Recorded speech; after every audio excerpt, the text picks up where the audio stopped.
22শে শ্রাবণ বিশ্বব্যাপী রবি ভক্তদের কাছে একটি শূন্য হবার দিন।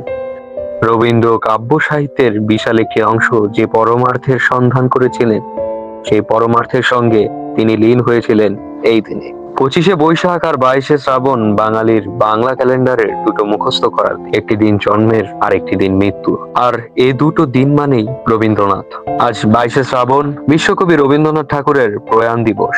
বাংলা সাহিত্য ও কাব্যগীতির শ্রেষ্ঠ স্রষ্টা রবীন্দ্রনাথ ঠাকুর। রবীন্দ্রনাথ বর্ষা নিয়ে আসা শ্রাবণ নিয়ে লিখেছেন, তাতে ধরা পড়েছে শ্রাবণ বর্ষণের বহুমাত্রিক রূপ, তবে শ্রাবণের দিকেই কবি নজর ছিল বেশি। আজ শ্রাবণের আমন্ত্রণে দুয়ার কাঁপে ক্ষণে ক্ষণে, শ্রাবণ বর্ষণে তিনি যেন পেয়েছিলেন মুক্তির ডাক। রবীন্দ্র কাব্যে মৃত্যু এসেছে নানান ভাবে। জীবদ্দশায় মৃত্যুকে তিনি জয় করেছেন বারবার। মৃত্যু বন্দনা করেছেন তিনি, মরণ রে তুই মম শ্যাম সমান, মেঘ বরণ তুজ মেঘ জটাজুট, রক্ত কমল কর রক্ত অধরপুর, তাপ বিমোচন করুণ কর তব মৃত্যু অমিত করে দান। রবীন্দ্রনাথ ব্যক্তি জীবনে মৃত্যুকে বড় গভীর ভাবে উপলব্ধি করেছিলেন মাত্র 41 বছর বয়সে স্ত্রী বিয়োগের মাধ্যমে। কবি যখন দূরে থাকতেন, স্ত্রী মৃণালিনী দেবীকে ভাই ছুটি সম্বোধন করে চিঠি লিখতেন।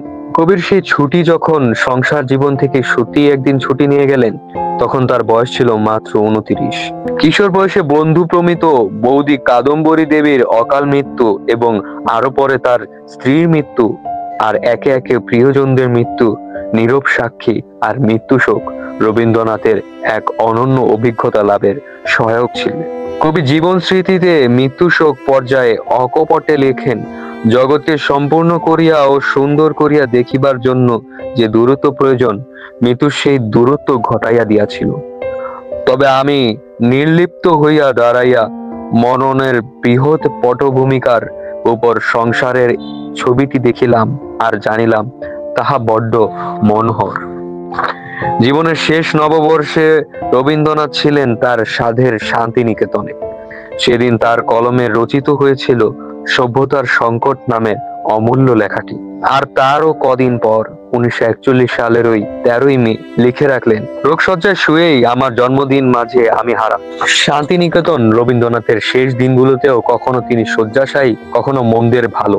শেষ দিকের 1941 সালের 25 জুলাই শান্তিনিকেতনের আশ্রম বালক বালিকাদের ভোরের সঙ্গীত অর্ঘ্য তিনি গ্রহণ করেন উদয়ন গৃহের পূর্বের জানালার কাছে বসে। উদয়নের প্রবেশদ্বার হতে ছেলেমেয়েরা গেয়ে ওঠেন কবির ওই লেখা, এদিন আজি কোন ঘরে গো খুলিদার, আজি প্রাতে সূর্যে ওঠা সফল হলো কার। তারপর একদিন এই শ্রাবণেই তিনি চলে গেছেন সবাইকে কাঁদিয়ে। অবশ্য কবিগুরু তার কর্মে আমাদের মধ্যে বর্তমানে আছেন, থাকবেন চিরদিন। বিশ্বকবির প্রয়াণ দিবসে তার প্রতি বিনম্র শ্রদ্ধা। ডেস্ক রিপোর্ট, খবরের দেশ।